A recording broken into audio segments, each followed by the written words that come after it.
अक्षय तृतीया विशेष वैशाख महात्म्य अध्याय 16 और 17। नमस्कार दोस्तों, आप सभी का स्वागत है इस अत्यंत पावन और दिव्य कथा में। अक्षय तृतीया का दिन सनातन धर्म में सबसे शुभ और फलदायी दिनों में से एक माना जाता है। कहते हैं कि इस दिन किया गया हर पुण्य कर्म, दान और भक्ति अक्षय, कभी न खत्म होने वाला फल देता है। इसी शुभ अवसर पर हम लेकर आए हैं वैशाख महात्म्य के अध्याय 16 और 17। वैशाख मास स्वयं में ही पुण्य का सागर है और जब इसमें अक्षय तृतीया का पावन दिन जुड़ जाता है तो इसका महत्व कई गुना बढ़ जाता है। इन अध्यायों में आपको मिलेगा सच्चे धर्म का गहरा ज्ञान, भक्ति की वास्तविक शक्ति, जीवन को सही दिशा देने वाली अमूल्य सीख। ये कथा हमें सिखाती है कि सिर्फ पूजा ही नहीं बल्कि सच्चे कर्म, श्रद्धा और निस्वार्थ भक्ति ही भगवान विष्णु की कृपा पाने का सच्चा मार्ग है। मान्यता है कि अक्षय तृतीया के दिन इस पावन कथा को सुनने से जीवन की कष्ट दूर होते हैं और सभी मनोकामनाएं पूर्ण होती हैं। इसलिए इस दिव्य कथा को अंत तक जरूर सुनें और इस शुभ दिन का पूरा लाभ उठाएं। वीडियो पसंद आए तो लाइक करें, चैनल को सब्सक्राइब करें और इस कथा को अपने परिवार व मित्रों के साथ शेयर जरूर करें। जय श्री हरि। ओम नमो भगवते वासुदेवाय। नमस्कार दोस्तों, स्वागत है आपका अपने चैनल हिंदू पर टीवी पर। दोस्तों, आज मैं आपको वैशाख महात्म्य का 16वां अध्याय और 17वां अध्याय सुनाने जा रही हूँ। अगर आपने इससे पहले के 1 से लेकर 15 अध्याय नहीं सुने हैं तो आप हमारे चैनल पर बनी प्लेलिस्ट वैशाख महात्म्य में जाकर सुन सकते हैं। वीडियो को शुरू करने से पहले वीडियो को लाइक करें और चैनल को सब्सक्राइब करें। वैशाख महात्म्य का 16वां अध्याय। शिवदेव जी कहने लगे, भगवान के दर्शन के आनंद में मगन हृदय वाले उस राजा ने तत्काल शीश झुका प्रणाम किया और बहुत देर तक आकुल नेत्रों से आत्मदेव जगदीश का दर्शन करता रहा। फिर चरण धोकर जल सिर पर धारण किया और बहुमूल्यवान आभूषण, चंदन आदि से पूजन करने लगा। धूप, दीप, फूलमाला, नैवेद्य और आत्म समर्पण आदि से विष्णु भगवान को प्रसन्न कर बोला, हे निर्गुण विष्णुमूर्ते के चरणावृंद धन्य हैं। ये चरण शरणागत के पाप दूर करने वाले हैं। तुम्हारे चरणावृंद को भूल तृष्णा से व्याकुल अनेक योनियों में भ्रमण करता हूँ। न मैंने दान किया, न साधु सेवा की, न तुम्हारी कथा सुनी। उस अपराध से शत्रु ने मुझे पराजित कर दिया, मेरा वैभव नष्ट हो गया। तब मैं वन में गया। मेरे अपने गुरुओं के स्मरण करते ही गुरु ने आकर मेरी दीन दशा पर दया कर दुख से छुड़ाने का उपाय बताया। उनके बताए वैशाख के धर्म कार्य जो शुभ फल देने वाली है मैं करने लगा, जिनके प्रभाव से मुझे संपूर्ण वैभव मिला और मैं अत्यंत प्रसन्न हूँ। हे परमात्मन, संतों पर अनुग्रह करने वाले, तुमको नमस्कार है।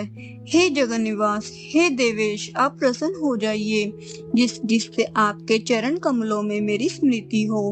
हे प्रभु, पुत्र, स्त्री, कोश आदि में मेरी आसक्ति न हो, न मेरा मन आपके चरणाविंद में लगे। मेरी वाणी आपके दिव्य कथा कहने में लगी रहे, मेरे नेत्र आपकी मूर्ति के दर्शन में लगे रहे, कान कथा श्रवण में और जीवा आपके कमल गुण अनुवाद में अर्पित हो। नासिका आपके चरण कमल का मकरंद सूंघने में प्रवृत्त हो। हाथ आपके मंदिर की सफाई करने में तथा आपके भक्तों के सुगंध युक्त चंदन आदि लेपन में लगे रहे। पांव आपकी कथा में ले जाए। मेरी मुद्रा सदा आपकी वंदना में, कामना आपकी कथा में, बुद्धि आपकी विचार में सदा लगी रहे। साधु संगत और आपकी श्रेष्ठ कथाओं के गान में मेरे दिन बीते। हे प्रभु, एक पल भी आपके प्रसंग बिना व्यतीत न हो। हे विष्णु, मैं संपूर्ण राज्य, पुत्र, पुत्र आदि किसी की भी इच्छा नहीं करता हूँ। मैं तो आपके चरण कमल की सेवा का इच्छुक हूँ। राजा की ऐसी स्तुति सुन भगवान प्रसन्न हो बोले, तुम पाप रहित निष्काम मेरे भक्तों में श्रेष्ठ हो।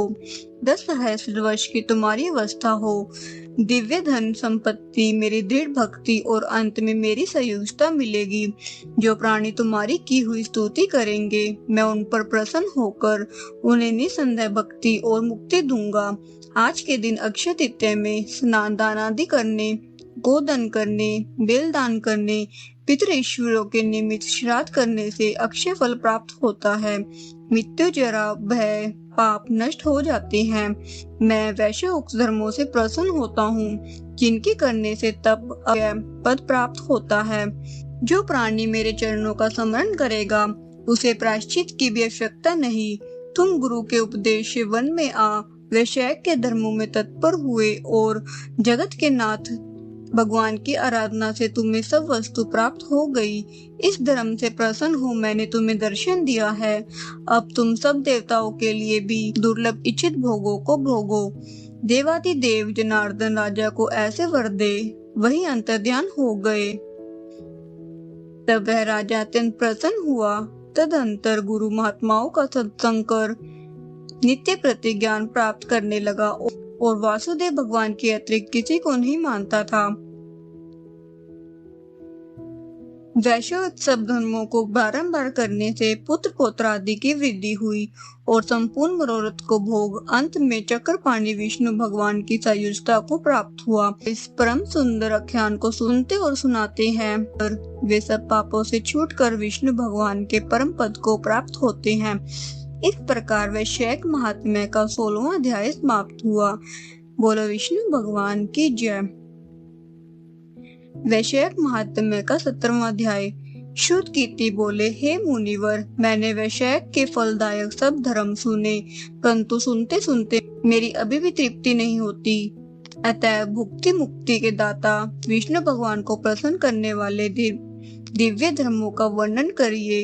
राजा के इन वचनों को सुन अति प्रसन्न हो श्रुतदेव बोले, हे राजन, मैं पाप को नष्ट करने वाली एक कथा फिर कहता हूँ, तू चित्त लगाकर सुन। यह वैशाख के धर्म संबंधी मुनियों द्वारा प्रसिद्ध है। तीर पर एक शंख नाम का महायशस्वी ब्राह्मण सिंह के बृहस्पति में गोदावरी नदी के किनारे आया और भीमरथी के पार कंटक युक्त और पहाड़ी वन में गया, जहाँ न कोई मनुष्य था न ही जल था। ऐसे वैशाख के ताप से कठिन मध्याह्न के समय वह ब्राह्मण वृक्ष की छाया में बैठ गया। उसी समय एक दुराचारी व्याध धनुष लेकर आया। उसने सूर्य के समान चमकते हुए कुंडल पहने हुए ब्राह्मण को देखकर बांध लिया और उसके कुंडल, जूता, छत्र, रुद्राक्ष की माला, कमंडल सब छीन लिए और फिर छोड़ दिया। तब वह ब्राह्मण उस दूर से छूटकर नंगे पग धूप में जलती हुई रेती में चलने लगा, जहाँ पीने को जल तक नहीं था। पांव जलने से बहुत व्याकुल हो बैठकर हाय हाय करने लगा, जिसको सुनकर वह व्यास शीघ्र ही उसके पास आ गया और मुनि को दुखी व्याकुल देख उसके हृदय में दया उत्पन्न हुई और सोचने लगा कि उसके नए जूतों को तो मैंने ही ले लिए। अतः उसने उस ब्राह्मण को, जिसके पांव धूप से जल रहे थे, अपनी पुरानी जूती उसको दे दी। उन जूतों को लेकर ब्राह्मण अत्यंत सुखी हो व्याध को आशीर्वाद देने लगा कि तू सुखी हो, तूने वैशाख में जो यह दान किया है इससे तेरे पुण्य उदय हो आए हैं, जिसके प्रभाव से विष्णु भगवान भी प्रसन्न हो जाते हैं। ऐसे वाक्य सुन व्याध अत्यंत विस्मित हो ब्राह्मण से बोला, हे महाराज, मैंने आपकी वस्तु लेकर पुरानी दी है, भला इसमें मेरा क्या पुण्य है? हे ब्राह्मण, वैशाख धर्म क्या है और हरि कौन है, ये आप मुझसे कहिए। व्याध के ऐसे वचन सुनकर शंख प्रसन्न हुए और वैशाख की प्रशंसा करने लगे। सब धर्मों का फल तो जन्मांतर से मिलता है, परंतु वैशाख में इस पापाचारी दुर्बुद्धि दुरात्मा व्याध ने पात्र दान किया, जिसके फल से तत्काल सद्बुद्धि हो गई। संपूर्ण दान, तप, बड़े बड़े यज्ञ तथा तीर्थ यात्रा करने से विष्णु भगवान प्रसन्न नहीं होते, परंतु वैश्योक्त धर्म करने से प्रसन्न होते हैं। इस माधव मास में जो कृत्य थोड़े से धन से सिद्ध होते हैं, वह बहुत खर्चा करने, दान या धर्म यज्ञों के करने से सिद्ध नहीं होते हैं। इस माप में ताप नाश करने वाली पादिका तूने मुझको दी है, जिससे भगवान तेरे ऊपर प्रसन्न हो गए। अब तुझे कल्याण की प्राप्ति होगी। जब मुनीश्वर ऐसा कह रहे थे कि उसी समय मृत्यु द्वारा प्रेरित बड़ा बलि व्याध के वध के लिए अत्यंत क्रोध कर दौड़ता आया। बीच में दैव योग से देव कल्पित हाथी को देखकर पहले उसको मारने का महान उद्योग करने लगा। उस वन में उन दोनों सिंह और हाथियों का ऐसा संग्राम हुआ कि दोनों थक कर गिर पड़े और दोनों एक दूसरे को देखकर पड़े रहे। और इधर जो कथा मुनीश्वर ने व्याध को सुनाई दैव योग से, उन दोनों ने भी वह कथा सुन ली, जिसके सुनने से इनके शरीर निर्मल हो गए और सब पापों से छूट तत्काल पशु योनि त्याग कर स्वर्ग जाने को तैयार हुए। वे दोनों सिर झुका हाथ जोड़े खड़े रहे। फिर धर्मोपदेशक मुनीश्वर मार्ग में व्याध के निमित्त उन्हें देख विस्मित हो पूछने लगे कि तुम कौन हो, तुम्हारा जन्म दुष्ट योनि में क्यों हुआ, अकारण ही वन में एक दूसरे को मारने को क्यों उद्यत हुए, तुम्हारी मृत्यु कैसे हुई। हे निष्पापो, सब कथा विस्तार पूर्वक मुझसे कहो। मुनि के ऐसे कहने पर वे कहने लगे, मतंग मुनि के दंतिल और कोलाहल दो पुत्र हुए। शाप दोष से उनके ये नाम हुए। एक दिन हमसे हमारे पिता मतंग ब्रह्म ऋषि संपूर्ण धर्मों के जानने वाले कहने लगे, हे पुत्रों, मधुसूदन भगवान के प्रिय मास में वैश्य उक्त धर्म को करो, जिससे संसार बंधन की निवृत्ति हो। परंतु दुर्बुद्धि से हमारी समझ में कुछ भी नहीं आया और पिता के वाक्य सुनकर मुझे दंतिल को अत्यंत क्रोध आया और कोलाहल मदोन्मत्त हो गया। तब धर्म की लालसा वाले हमारे पिता ने क्रोधित हो शाप दिया, हे दंतिल, आप अपने क्रोध के कारण तू सिंह होगा और मद उन्मत्त कोलाहल हाथी होगा। तब हम बहुत दुखी होकर शाप निवृत्ति के लिए प्रार्थना करने लगे। तब पिता ने शाप मोक्ष का उपाय बताया कि तुम दोनों पशु योनि पाकर थोड़े दिन पीछे एक दूसरे को मारने को उद्यत हो जाओगे। उसी समय व्याध और शंख के वैश्यक धर्मशक संवाद दैव योग से तुम्हारे कानों में जाएगा। तब तत्क्षण तुम्हारी मुक्ति हो जाएगी और शाप से छूट पूर्व रूप धारण कर मेरे पास निवास करोगे। पिता के इस शाप से हमको पशु योनि मिली और अब जो कुछ हुआ सो आपने देखा। दैव योग से हम दोनों यहाँ चले आए और आपका दिव्य संवाद सुना। उसी के प्रभाव से तत्काल मुक्ति हो गई। यह कथा कह दोनों ने मुनीश्वरों को नमस्कार कर मुझसे आज्ञा मांग अपने पिता के पास चले गए। सो सब कथा दयानिधि मुनि ने व्याध को सुनाई। देखो वैश्य का कैसा महात्म्य है। यह मुनि ने इस प्रकार कहा। व्याध अपने शस्त्र से कृपालु निष्प्रय प्रबल बुद्धि ऋषि से कहने लगा। इस प्रकार वैश्यक महात्म्य का 17वां अध्याय समाप्त हुआ। बोलो विष्णु भगवान की जय।